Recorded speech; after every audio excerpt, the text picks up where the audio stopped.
Good evening, and thanks again for another edition of Ideas Exchange. Tonight, our conversation will focus on Ghana today.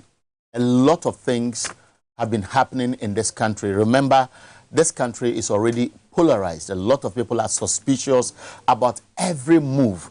Pressure is on government to deliver. Many people are concerned about the tight economic situation, and I'm sure you remember that just a few days ago, the Trades Union Congress was putting pressure on government through an ultimatum that if the VAT component on electricity consumption is not reduced from 1st of February, they will begin their nationwide strike. Again, the Electoral Commission is also on the radar because just about a day or two ago, I know that the SDA Church issued a statement through a petition to the Electoral Commission proposing a change of date of the day we are going to vote, December 7 to maybe November, because that Saturday is Sabbath day and it is sacred for them. The EC has called an IPAC meeting, but the EC says that the decision or the proposal to change the date from December 7 is not because of SDA's petition. Nobody knows whether EC is just trying to give excuses so that it doesn't look like it's a church that is demanding the change of date. But we are hearing that there are some constitutional issues that are coming up. Others are suggesting that there should be a broader stakeholder consultation. We'll be looking at all these in our conversation tonight. And of course, we'll be looking at the tension that is building up ahead of the 2024 elections, because major political parties are wrapping up their internal campaign and party election activities. The MPP, for example, on Saturday will be electing their last batch of candidates to represent the various constituencies where they have incumbent MPs. The NDC did it just some few months ago, and we know that the political parties which have already geared up for the 2024 elections are warming up, lacing their boots for the campaign activities across the country. Today, the former president was in Kumasi, and so we'll be taking you to Kumasi to see some of the reaction by the people, especially at Kejetia, where he led what they described as the 24-hour sensitization walk. But before we go to that, something very interesting, very controversial, very emotional happened in court today. And that's about what many people have described as the kitchen coup case. ACP Dr. Benjamin Agojo and two others have been acquitted and discharged. They have been exonerated. And if you look at this case, you remember that about 4 years ago, it became the center of the controversy over what many said was difficult to understand, that ordinary people will be plotting to overthrow the government. And so when kitchen knives and some pistols, handmade pistols, were displayed as exhibits, the name kitchen stool or kitchen coup case came up. Today, the court, after several hours of reading its rulings, gave judgment. 6 people are to face death by hanging, but ACP Dr. Benjamin Agojo and 2 soldiers were acquitted. And this is how emotional Dr. Agojo sounded when he addressed the media. Jehovah is your name, mighty warrior, strong in battle. Jehovah is your name. 9 years after being accused, the acquittal comes in. It is joy. We give glory to God. He alone has made it. You heard the judgment, and you saw all the rebuttals. I don't need to talk again. They knew it was falsehood, but they continued to perpetuate it and push it hard. It didn't work. God doesn't fail. Now you want to ask what action next? Don't worry. I'll talk to my lawyers, and then we will talk to the media at the appropriate time. So thank you very much. How does it feel to be free after 5 years? Well, I've always been free within my heart. I've always been free because I knew how it was going to end. From the beginning, I knew that is how it's going to end today. I didn't know when it was going to end, but I knew how it was going to end. It's like watching a movie, a replay with somebody. You know the end, but the person doesn't know. So you people didn't know the end. I knew the end. I was too confident. Have you been contemplating yourself or imagining yourself back in your police uniform? Well, I don't want to comment about that. I don't want to comment.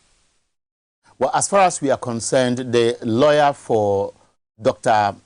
Agojo, that's ACP Dr. Benjamin Agojo, says that they are going to sue government for the embarrassment, humiliation, and the trauma, or what he has gone through. Don't forget that he has been to prison several times because he has to be held in custody, or at least he was kept in custody, denied bail several times.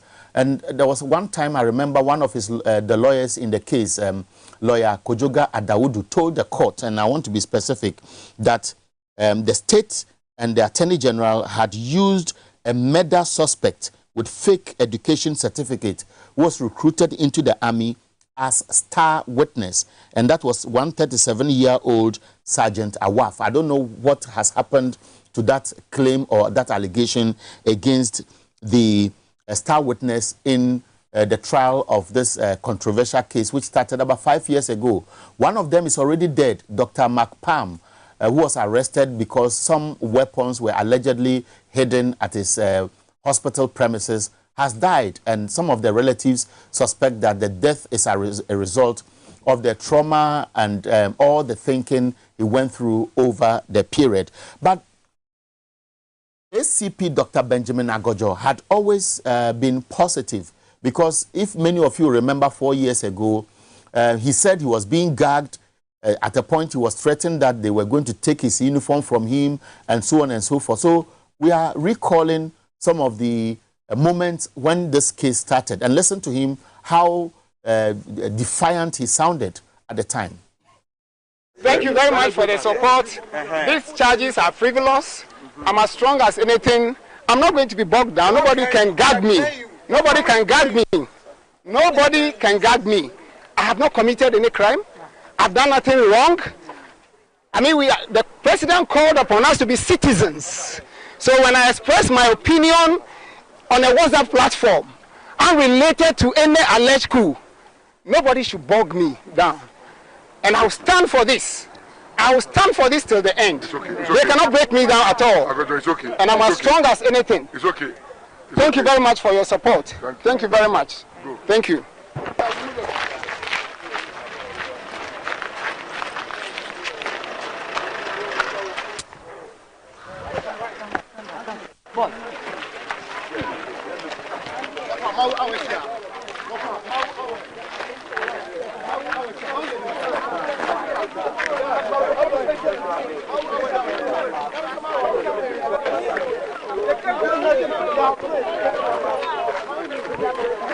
The pictures on the screen will tell you at the time he had been to court and he insisted on his innocence. And just as Martin Pebu spoke today, he said from day one, the state, the Attorney General, were aware of the evidence before them. But for 4 years, somebody was interdicted, stripped of his role.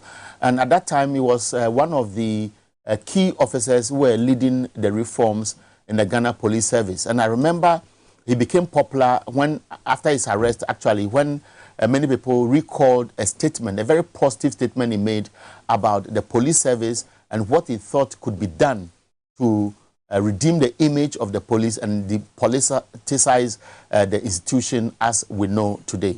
Listen. I drew that conclusion after realizing the insincerity of the two major political parties in Ghana. Now, why did I say they were insincere?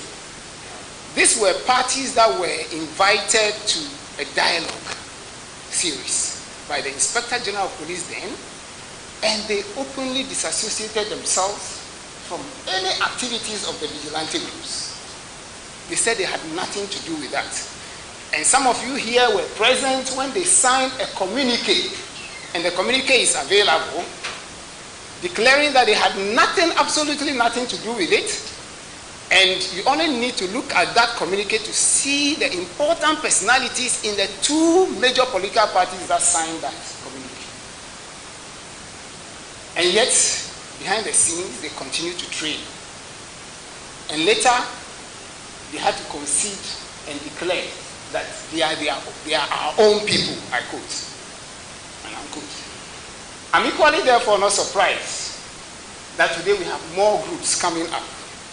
And I will not be surprised to hear that tomorrow we have the hippopotamus group coming up. It's very emotional, and this is one of the finest police officers Ghana has been talking about. And you can imagine somebody being accused of plotting to overthrow a government. He insists on his own innocence. His own colleagues may know much about him, but his own colleagues will bundle him, detain him, deny him of his rights. And after 4 years, a court rules that he's simply not guilty. He has been exonerated. My guest tonight is a traditional leader. He is a freedom fighter. He's somebody who is very outspoken. He's an anti-graft campaigner. Many people will say he has gone through some of these forms of harassment, been arrested severally, been threatened, and I'm sure even as we speak, he feels he may be under threat because people will be watching every movement of his. He's a politician, as I said, but today he comes to me as a farmer and somebody who carries himself as one of the leading members of a pressure group, Arise Ghana. I'll be introducing him shortly, but before that, and just buying time for him to settle, I want us to listen to ACP Benjamin Agojo again, as he spoke to the media after the court's ruling today. Just for the records, then I will introduce my guest. Jehovah is your name, mighty warrior, strong in battle. Jehovah is your name. 9 years after being accused, the acquittal comes in. It is joy. We give glory to God. He alone has made it. You heard the judgment, and you saw all the rebuttals. I don't need to talk again. They knew it was falsehood, but they continued to perpetuate it and push it hard. It didn't work. You push for. God doesn't fail. Now you want to ask what action next? Don't worry. I'll talk to my lawyers, and then we will talk to the media at the appropriate time. This is Ideas Exchange on TV XYZ, and our topic will be looking at Ghana, its state today, critical issues that many people worry about, the agitation on the ground and the build-up towards the 2024 elections. But because of what broke today in court and the high-profile nature of the case, it will be our first part of the conversation. My guest is Benjamin Mona, a former chairman of the People's National Convention. We'll be talking about later in the program. Bernard, you are welcome. Thank you, boss. Every evening you play basketball or volley? Both. Both. And that keeps you fit? That's right. And let me use this to apologize. Those who know me know that the hour you were calling because me. Somebody will be asking, why do you play and play and play and play? The man came in sweating. But Bernard, on a more serious note, you have been through this before. I know you've been arrested, you've been almost tortured or beaten during one of your demonstrations. But this is a totally different thing. When you listen to ACP Dr. Benjamin Agojo as he sang and the tribulation that he has gone through, what works through your mind? This is a very emotive day for him, and I wonder whether he will actually sleep, because it will be a night of meditation. It will be a night of reflection as to those who were persecuting him, what their ultimate goal was, knowing very well that this is one of the finest that we can find within the Ghana police institution. that his rise to the excellence in the police service was born out of his determination to speak the truth, was born out of the fact that he did not care which political party was actually angling for power or in power. He did everything in accordance with the very laws of this nation that he, as an officer, was to see to the enforcement. The effect is that he has to suffer something that he doesn't know. I think that today is a glorious day for him, but I just wonder if I were the one, it would be a night probably of tears to see that at the end of the day, the Almighty and whatever he believes in has set him free. Clearly, President Akufo-Addo has been terrified. He's been terrified by the ugly record that he is leaving behind as president. And therefore, he thinks that people are after him. If Rawlings were still alive, he would remind us of the story of Atta, the Machuruman, who, when somebody was running, also started running, thinking that somebody was pursuing, and the other one also thought that somebody was pursuing. And then the race was heated. It cannot be in doubt that Akufo-Addo has underperformed. See, the things that I am here, right? If I give you my phone, there are many groups. People create groups, and I don't know how it is done. Once they have your number, they can add you to a group. Okay? And so there are groups that I have never even opened to see what they write. Yet I am a member of the group. There are groups that I don't know who what they call it, the administrators are. Yet, if you go and check the list of people on the group, I am one of them. Actually, I belong to several WhatsApp groups. Some I decide to stay there because I want to monitor what they are doing. Occasionally, I may even drop a message there unknowingly before I realize that I have been part of the conversation that they are having. Yeah, so these things happen. And ACP Agbojo and the team are put on a WhatsApp group. So the police officers who arrested him and were part of the prosecution process didn't know much about their own colleague? No, they knew. So why would they allow themselves to frustrate their own colleague? In a regime where Akufo-Addo has virtually partisaned every institution to the core, I'm sure that this thing about the IGP and the evidence that we saw in Parliament, the kind of pronouncements that were made, is testimony to the levels of bastardization of institutions by Akufo-Addo with the infiltration of MPP people. Look, everybody knew that appointments are done by heads of states, but they did it over the period on the basis of merit and capacity. But Akufo-Addo has defied all the tenets of a president, and it is so narrow, parochial, and partisan to the core that every institution, they must find somebody who sings their songs to be there.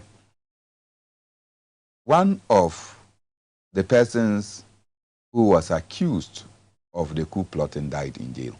Dr. Mark Palm. He died in jail. Probably, he would not have died.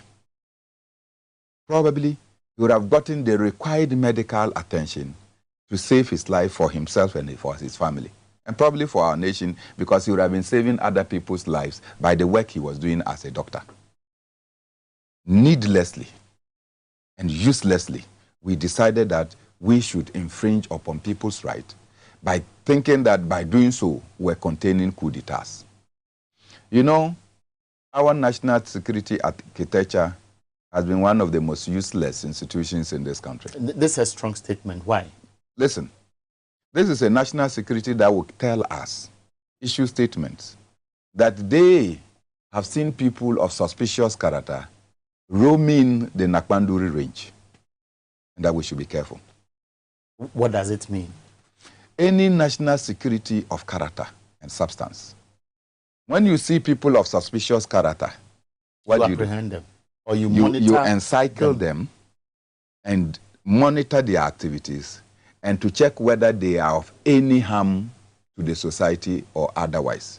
You don't come just writing statements and telling people that there are suspicious characters there. It just tells you how our national security is in comatose. This is the same national security that is not aware that there is going to be a problem in Nkwanta. And they will take proactive steps to contain it. This is a national security that is unaware of anything about Boku. And yet that national security can pick intel about innocent people who they describe as coup plotters. You see how useless that institution has become, simply because it has been infiltrated by partisan leadership. Is it not this national security that is headed by or coordinated by a Dankwa Institute apologist? It's a deputy. No, okay, now I understand that now. But yes. These cases didn't happen at the time. I'm saying that they were no, not. I'm just telling you. But why? That man was deputy when this case was happening. He first went as a research officer. All of a sudden, promoted because Gabi Ochiridaku wants it to happen. That is the levels of our security architecture, and we have to accept What signal does this, because we will not waste much time because we have other issues to talk about, send to the police service? Because one of their finest, and this man rose to ACP, maybe today would have been a COP, or maybe even the IGP or whatever. Yeah. But what signal does it send? Is ACP Dr. Benjamin Agojo likely to go back? If he goes, what does it mean? And how does this relate to, let's say, cases against Oliver Baker-Vomawo, who has been charged for treason felony? Recently, in 2020, remember, there was a story about Togolanders, Western Togolanders, and as we are moving into the 2024 elections, there's a statement by the same so-called Western Togolanders suggesting that those statements that how do you correlate all those these statements that are always issued by the national security architecture for non-existent groups? How? Because it's the national security architecture that comes to say that these people have done this. And you don't see the people. They went and arrested Papavi. But some people have been... I'm saying that they arrested Papavi. He's dead. Right. And I keep laughing. Eric, we obtained independence from where? Which country colonized us? The British. Very good. Did anybody force us to say we obtained independence from the British? No. The people of Togo obtained independence from where? The French. Okay. So in between Ghana and Togo, there was a territory. How did that territory become part of Ghana? And was the solid work of Kwame Nkrumah to negotiate and to talk to the people through a plebiscite. And they voted to join Ghana. If you don't understand why Kwame Nkrumah is the founder of the nation, with this Western Togolandese issues coming up, then you must understand that Kwame Nkrumah founded Ghana. Because he brought these people and they accepted to be part of us. That part includes Bunkpurugu. Are you aware? I'm aware. It includes Yendi. It includes Pekpra. So why is it that always it's limited to Volta region? Precisely the point I'm making. So why is it that all those people are not claiming that they want to secede?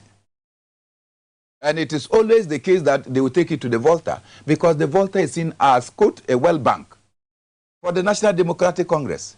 And so when they put out these messages, then it tends to, lower voter or increase voter apathy. Because of the deployment of military men to suppress votes? Precisely. Is that what you are suggesting? That is all about it. Nothing can be further away from this. Why is it that they don't go to Yendi? Why is it that they don't go to Pupra? Why is it that they don't go to Bunkpurugu or Nakpanduri? All those lands. Because it's the stretch from the top through to...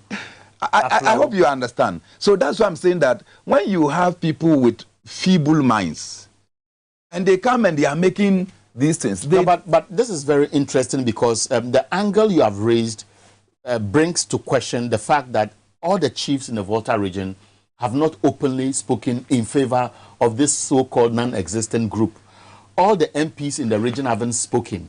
The youth, there's no activity. I'm saying that. So now that they are threatening that anybody who shows interest in activities towards the 2024 elections will be seen as an enemy, how do you think the people in the region should deal with these people or anybody who surfaces? The MPs of the Volta region, about 19 or so, are all committed to the unitary state nature of our nation.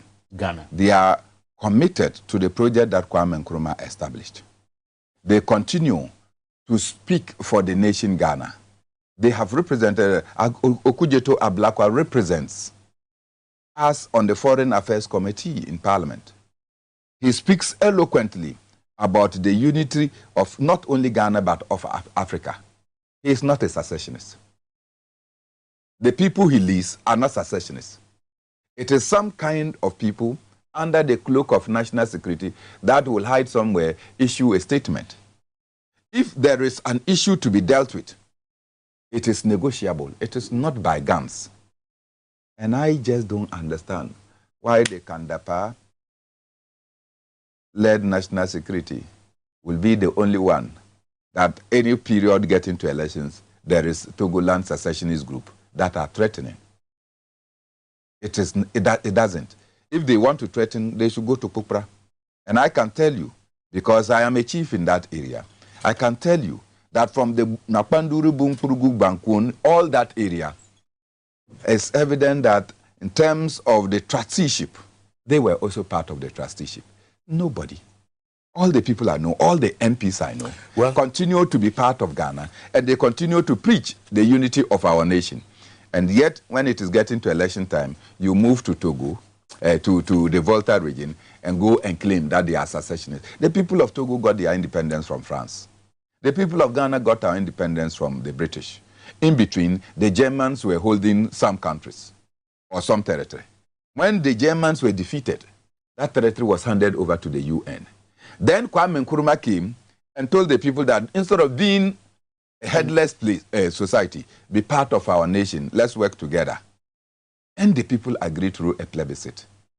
Do you doubt the foundness of Ghana? Well, I know much about the history from my area, so this may not be news to me, but for most of us who are watching Ideas Exchange, I'm sure you have had additional information which raises much more eyebrows, which also raises the same question about activities towards the 2024 elections and how things will pan out.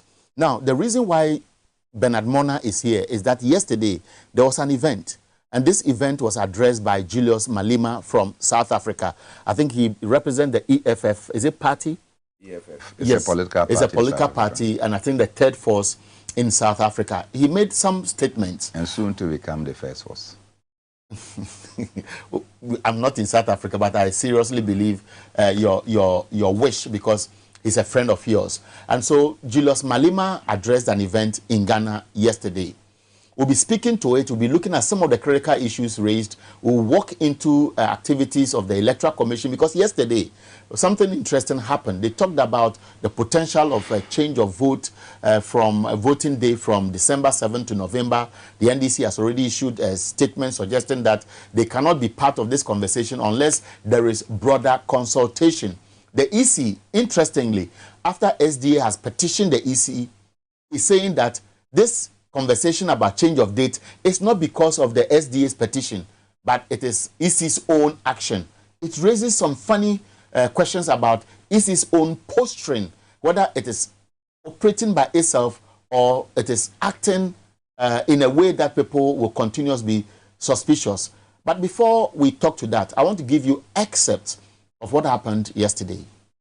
The youth of Ghana, just like the youth of South Africa, just like the youth of Nigeria, the youth of every other village we call a country in the continent of Africa, are yearning to hear your voice.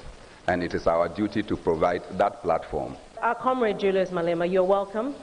We know what you represent, and a lot of people are expecting some unusual remarks. What they don't know is at heart the kind of a man that you are. So today they will get to know you close hand and get to understand what it is that you feel for us, not just as a country.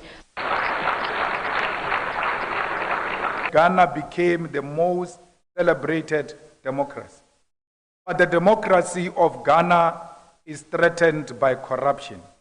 A corruption that made sure that Ghana does not pay its international debt.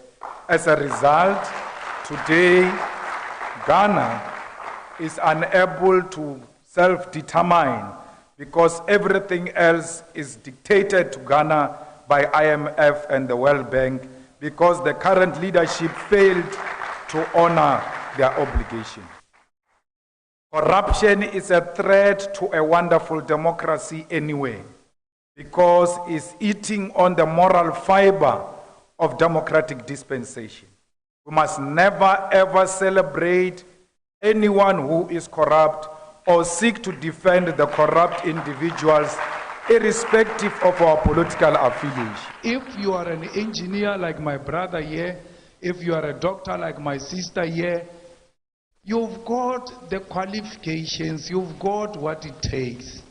You're not going to be scared of some illiterate because it comes from the bush and they say he's a soldier, a non-thinker, and you are scared that when I oppose this person, he will point a gun at me. You must tell him that put it here and shoot me and make sure I die, because I'm not scared of death. So when I live here, I'm not worried there's someone who's going to call and say, those things you spoke about them there, there is nothing so painful to die without a fight. That even when you know this shark is going to kill me, let me try, maybe I'll be Moses and hold the mouth and let that time the shark is attacking you, you die with dignity because you have put some sense of fight. But our people did not have that dignity. They died chained. And we are not here to impress anyone who wants to undermine the legacy and the struggles of those people who died chained. And that is Julius Malema. I'm sure yesterday many of you monitored this presentation. It was live on several TV and radio stations, and of course it's still available on YouTube and other social media handles. Now, that's his character. What motivates you? Because it's almost a definition of a Bernard Mona or Oliver Bika-Vomawo type of people in our country who appear not to fear anything, but you speak your mind. What is there to fear of, actually?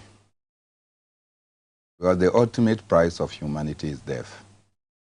And whether you fear death or not, you will die. And so do the things that you have to do, and you die. If you decline to do the things you have to do, you will die.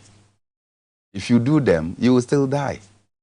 How you die, you don't determine how you die. Or you determine how you die. I can't. You can't. It's possible that from this studio, you will not get home. Are you not scared sometimes of about what? the things you say? No. And the fact that somebody will be trailing you? And then that I will die. There is nothing that will stop me from dying. There is nothing that will stop anyone from dying. And the people who have died before us, we aren't better than them. I'm better than Jesus Christ, or Prophet Muhammad, or Kwame Nkrumah. Maybe they are special. Or you are not special. Or Atta Mills, or Emesa Atta. I am not near any one of them. Yet they died. And so when you look at it, my father died. Even somebody following me has died. So that is the motivation. So where I stand, I tell people that whatever I have to do, and as long as my conscience is clear on that matter, I will do. What you want to do, I can't prevent you from doing. And see, we have a sacred duty not only to our villages we call countries, but also to the continent, for a liberated nation, continent. And when you have the passion to see that humanity benefits from your living, you have nothing to fear about. In any case, I will never take a gun and say I'm going to point at someone. But if you think that taking a gun to point at me is the only way you'll be able to contain me. By the time you finish me, many more people will spring up. Probably, they will not be as civil as I am. They will be more potent, they will be more revolutionary, and they will take the battle to you. What were your takeaways from Julius's presentation yesterday? Well, a number of things. One, that those African leaders who want to clinch onto power and they want to use the same military to brutalize and to kill innocent citizens in order to be in power are not worthy of any one of us, our support.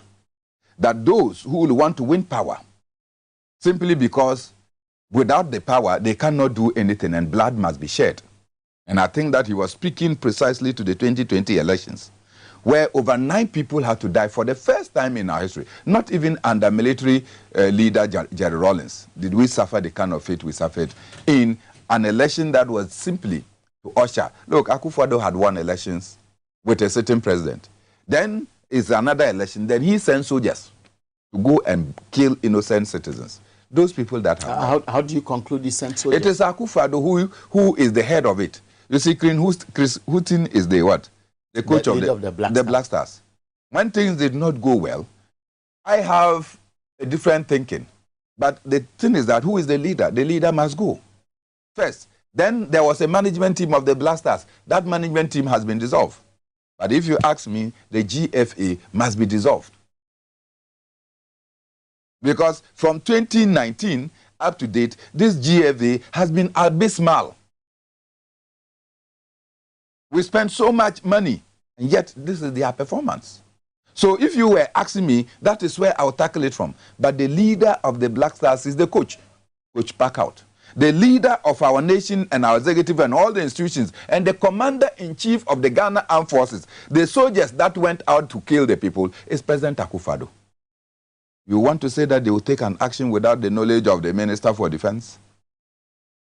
Or without the command? They knew. So President Akufo-Addo was very much aware that this is what was going to happen. And indeed, when it happened, probably he was happy that the outcome is that he became president. Are you suggesting that that could be the reason why the Interior Minister, in spite of the assurance before Parliament vetting committee, the Defense Minister, and even the IGP was recently petitioned by the new leadership of the NDC to look into the case, seem to be sitting on the fence? No, which case? These are the people who orchestrated the happiness. Kandapa was National Security Minister. Nitiwul was Minister for Defense. My brother Ambrose Derry was Minister for Interior. Probably Brian Achapon is the only one that has been young to agric. They held the security of this country. What did we see? Akufo-Addo reappointed them to go and handle the same institution because they did a good job killing people for him to continue to be president. So that message was pointing to Akufo-Addo that you let blood of innocent people in order to become president. We don't deserve that. The second important point that Julius raised had to do with the fact that we, those who have suffered colonialism, we, those who have suffered apartheid, we, those who were chained, and when the ship was yanking, we were thrown with the chains into the water so that we can die for some people to survive, the whites.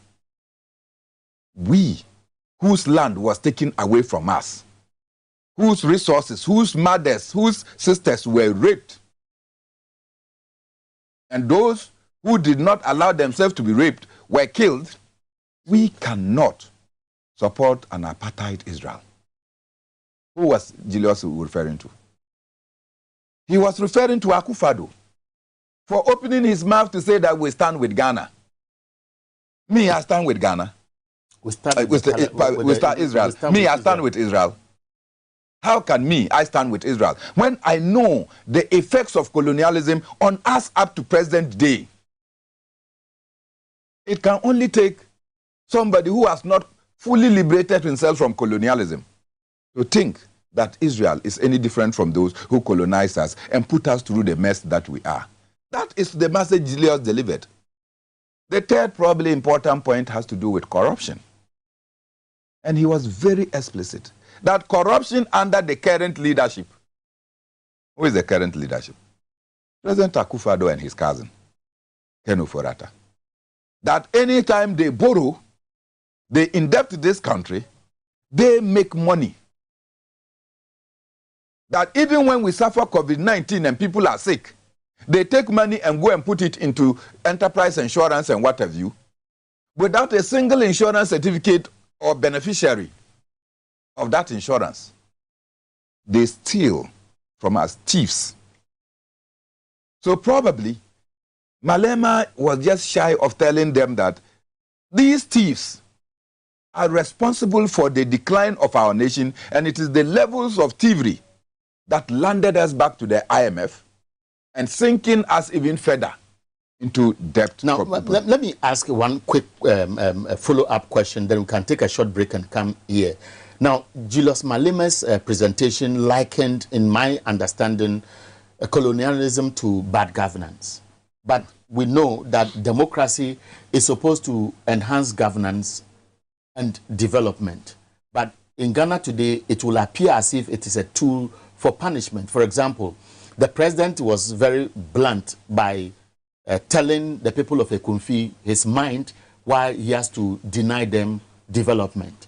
And if you go to the Volta region recently when there were floods, his commentary suggested that he doesn't care, and as we speak, it will look as if government has not deliberately put in so much resources to relieve the people of the pain they are going through. Now, won't you blame this on you and I as citizens who are either weak, or institutions like yours, Arise Ghana, which perhaps is not strong enough to push for what is right as our forefathers did before we won independence? Absolutely, you are right in that submission. That institutions like yours, Arise Ghana is weak, and I have said that time without number. Why would you say that? The Trades Union Congress is weak. We have a very timid media environment, including you, particularly those who fear to die, because they think that, why, if I die, who will take care of my children and what have you? Who took care of you when your father died? And so you should go ahead and do what you have to do. People are afraid. I am the only one. So if I die, even if you are 1,000, you will still die. And because of that, people don't want to go out there to manifest. We cannot. People who have been enslaved and vanquished can never be timid of anything. Look, if you are timid, life is tough. If you are courageous, life is tough. So master, be courageous and go out there and dare, so that things can be better for all of us. So I don't see that it is just Arise Ghana. Probably a few of us are able to come out there to speak our mind, to pursue causes that we have to pursue. But even within the same environment, we have made life so difficult. Poverty is not good. When you are even mobilizing people to fight for their own rights, they are compromised. Those same people are compromised. They're serious. This is what, and if you listen to Julius yesterday, what he said is that, look, you are fighting. The people that are stolen, the corrupt officials, those who have stolen your wealth and made life difficult, you don't have a job. Even if you have a job, your money will not be able to take you home. You can't pay for transport. You can't pay for rent. You can't pay for your feeding, let alone taking care of your children. Those are the people you get up every morning and go and sit on television or radio and be defending that they have stolen to make your life worse.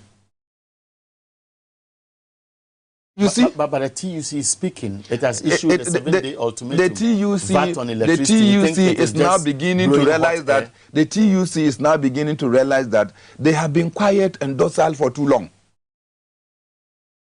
Was the TUC not here when we were fighting electronic transfer levy? E-levy. Where was the TUC? They didn't know the impact it was going to have on their membership. What was their response to that fight? Was that a partisan fight? Or it was a fight that will impact on the TUC? Were the TUC not here when the Bank of Ghana ran itself into a debt situation and they are building prestigious edifices for the comfort of governors so that they can get their share from those constructions? The TUC has been silent. So if you look at the monumental things that have happened in this country, and you come and take this 15% VAT increase, it will tell you that the TUC have had it up to this point now. They realize that their silence have not helped the situation, and they have to join the fight. We support them in their fight. The Arise Ghana support them because when utility tariffs are increased as a result of increases in taxes, it's not only going to affect those who go to work. It's going to affect you. It's going to affect me. It's going to affect even those who have never worked before. Because if you have never worked before and you still use electricity, you pay. Well, Bernard, stop there because we are 15 minutes to the end of the time.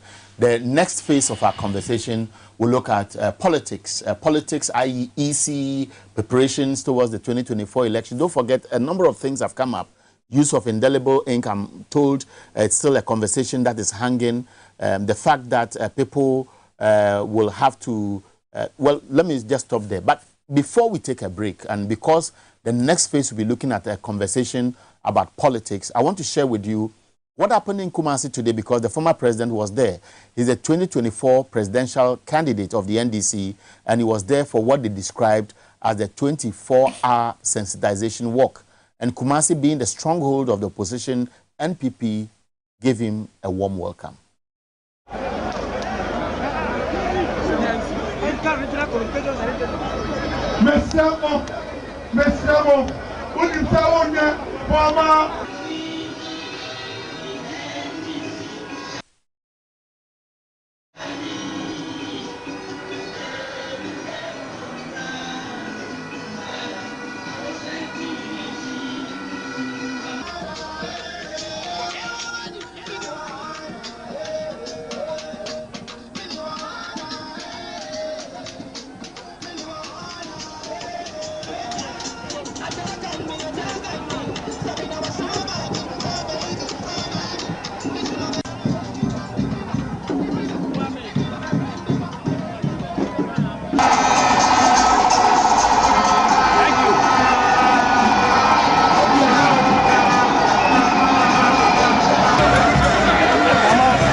MSA and Croponioma, Yadanyamia say, the pines no monqua, and so be pray. Now, a bangway, Kenya Vice President, Obesha Bose, Ombesa Besiese, Ejano, Senebeya, Obetini Ediga, Ewoho, and then the Bejna Hay, we just throw home. Let me show more. They are a home. And that's it. A border is saying, give me so. And come on to you. And this is Baba. Yaba, a young Yaba, everybody says,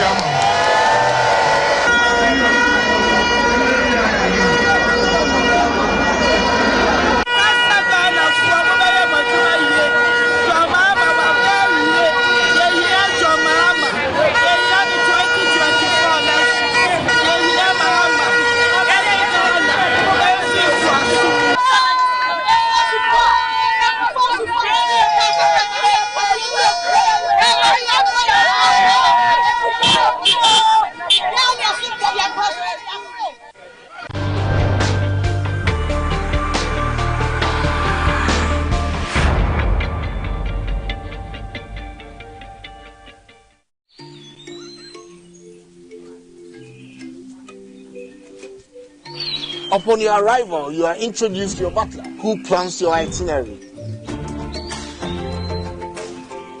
So many activities, all in the same premises. Visit the gym or the stables, they have it all. At my break, I'm able to practice my putting.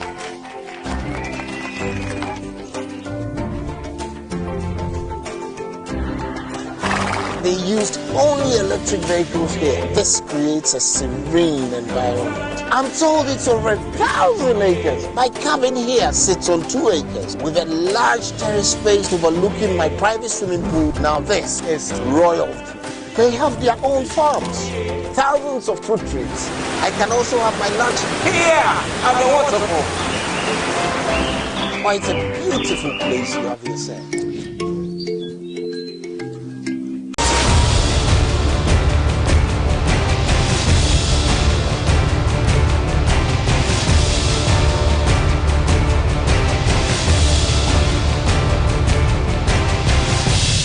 X Natural Mineral Water. Simply natural.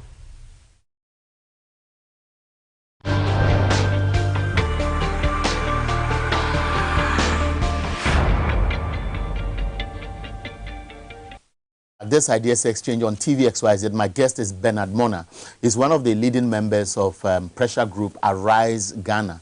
Our conversation touched on 3 things, basically. 1, ACP Dr. Benjamin Agojo's acquittal, discharge, exoneration. We've also spoken about Julius Maleme's presentation yesterday, the takeaways, and how it correlates with what we are doing as a people, governance, politics, corruption, fight, and so on and so forth. It's also explained to us why it is necessary for you and I, as Ghanaians, to be brave, speak truth to power, irrespective of the consequences, because the aftermath will be something better for the masses, and that is the goal. The last phase of our conversation is politics. Before we took a break, I took you to Kumasi just to have a feel of how people welcome the former president, who is also the NDC's 2024 candidate, who is on a 2-day tour of the Ashanti region. Let me come back to you. PNC, I hear you are doing your internal elections. As of March this year, you are expected to elect a candidate. But when you saw the NDC's candidate in Kumasi already geared up in the campaign activities, one PP will obviously be doing this. Who have the requisite skills, and yet they are unable to get jobs. And if for many years, we never thought that we could run some sectors of our economy 24 hours. And somebody comes to say, this is an aspect that we have not used. We should be able to work so that this aspect will be used. I think that it is worth commending.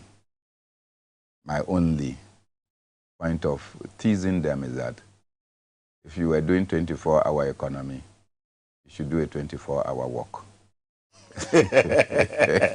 Maybe they will do that around September, October, when the campaign activity gets to its peak. When they do the door-to-door campaign. I want to see them do a 24-hour walk. But that should tell you. You see the massive numbers that turn out. These are not people based from other places. This is just Ashanti region. So change is in the air, and change will come 2024. I just doubt whether it will be the NDC that will be the ones to be crowned. But change certainly away from the MPP is coming. And the PNC is working hard to be able to overcome first the challenge of leadership void that we have today. That the party is not able. I mean, in the past, it's members of the party that takes the national officers to court. But today, it's national officers themselves who are taking themselves to court. It is national leaders themselves that are sacking each other. And that cannot be any good news for us. It's a terrible thing. And so I have announced already that when the nominations are properly opened, after the 2 sides have come together to see reason for us to go to Congress, I'll present myself to the people as their presidential candidate. And that is when we will see whether the NDC or the PNC will lead Ghana. It's interesting to hear. So are you breaking this on my program? Well, unfortunately, Kwesi Pratt scooped it from me, so you are the second place to speak about it. But evidently, this nation requires courageous persons to be able to steer their affairs from the timidity. You know, this is the second time that the United States and the United Kingdom has urged our national leaders to do something, and they have complied. President Kufuor came under enormous pressure to change the name Sankara Interchange. And Kufuor acquiesced and changed it to Akwa-Ajay Interchange. The excuse Kufuor gave then was that we have many national heroes, we have not honored them enough. And we have not honored them. Why are we giving national edifices to people outside of the country? Soon after that, President Kufuor gave a highway to George Bush Highway. George Bush is a national, he's a Ghanaian hero. No, but some will say because of George Bush and then MCA account at the time through which the stretch What are was the built. compromises that Ghana had to suffer or have to give in? But the, the Millennium Challenge account at the time was not targeting Ghana alone. They were targeting a number of African countries. And so it was a package the U.S. government had. All the other countries named highways for George Bush. I'm not aware of that. So you see the timidity of our leaders. Then recently, the New Force Foundation decided to bring some of the eloquent African speakers, 2 from civil society or academia, and 2 who has changed politics, the face of politics in Africa. One has to be Julius Malema, the other has to be Peter Obi. From nowhere, Peter Obi was able to change the political landscape of Nigeria to set people thinking. And therefore, he was supposed to be here to speak. Then you go to civil society organization. Then you have Dr. Erikana Kwao. And of course, PLO Lumumba. These also come from. So these are probably the new conscience of our African nation. Then the government of Ghana takes instruction from the United States of America to say, look, we don't want this. Where's the proof? I am telling you. Let the national security and the state come and deny that that was not the compelling reason. Because the state told us that there was another state event on that day and at the venue. Did something take place? As we speak, you deny citizens the right to go and listen to issues that will lead to change of mindset and to lead the young people into a new thinking of liberation and struggle. But I find this very intriguing because what has U.S. got to fear about people speaking about change for the United States? Malema is not a friend to the United States. He speaks his mind. Lumumba has spoken his mind and criticized the United States, in particular, for everything that they are doing to undermine the continental unity thing. Erikana Kwao, you have not heard him? It is her speeches, particularly at the UN, that made them to expel her. You know that. The US was not comfortable with the way she was going about things. The European Union was not comfortable. And we Africans will sit down to allow these people who have stifled and undermined our progress to dictate to us who should we allow to speak or to come to our country. But how did you get to know this? Because I had to probe. I had to find out. Why was this thing happening? Why was this thing happening? And eventually, it was the outcome that, look, it is not about Ghana. It is about the big boy who decided to look at Ghana and say, you are still struggling to get $600 million from the US, from the IMF. And you need our support to be able to get that. And you want these people to come and speak. Let them speak and see whether you get your money. Well, before we go, we have just about a minute or two to go. The EC possible change of date of the 2024 elections, issues about indelible ink or whether people will vote by using the how do you call it, the other processes that we have used in the past. Do you foresee crisis for the EC, or EC itself is undermining its integrity? The Electoral Commission simply, if aside Akufo-Addo, who is the major threat to our democracy, the EC is the number 2. That if our democracy breaks, this Electoral Commission led by Jean Mensa is responsible for any break in our democracy. The EC, for instance, want to reduce the time period from 5 p.m. to 3 p.m. The EC was going to do a district-level elections and did not take opportunity to experiment that time period at the district-level elections so that we can have evidence that this thing can be done. You are referring to 2020, that they did their own monitoring. I'm saying that you did not do this. So monitoring is different from implementation. So you should implement for us to see how it will work. And so you had an opportunity to use the district-level elections as an experimental ground before you can leap onto a major national elections. You declined. 2, you want to reduce. This is not the first time that we have attempted to shift the elections to November. In 1992, the presidential elections were held in November or early. Because the parliamentary elections were separate after. Yeah. We held it, and we decided that no, the two must come together. Okay? So when we were holding the elections, the difficulties of 1992 leaped us to do the elections jointly, so that there will not be any opportunity for a president to be elected before parliamentarians are elected. That's one. Number 2, you want to bring the elections date forward. In 2016, this idea was mooted. We all thought that it should be done. Then the New Patriotic Party opposed it. Chairman Sambosu opposed the November election. Well, you were at PAC meeting at the time. Yes, I was. And the decision was opposed by the MPP. Today, the MPP is in power. And you say you are going to do what they oppose. You think? Why do you think MPP could be behind this?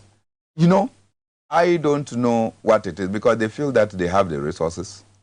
They feel that if the elections is now, they will be able to use their resources to muzzle their way, to inundate the police with lies and with their money. But if the elections are sent forward and people will be, you know, all of us will be able to go around to send our messages to the people, then that time period for all the political parties to be able to go around will lead them to losing. And that is the reason why the MPP is pushing the Electoral Commission to get unfortunately, it to this. I wish I had 2 hours, because a lot of things would have been part of this conversation. But I believe that this barely 1 hour, 3 minutes that we've had together has brought out a lot of interesting things that should be the talk of town going forward.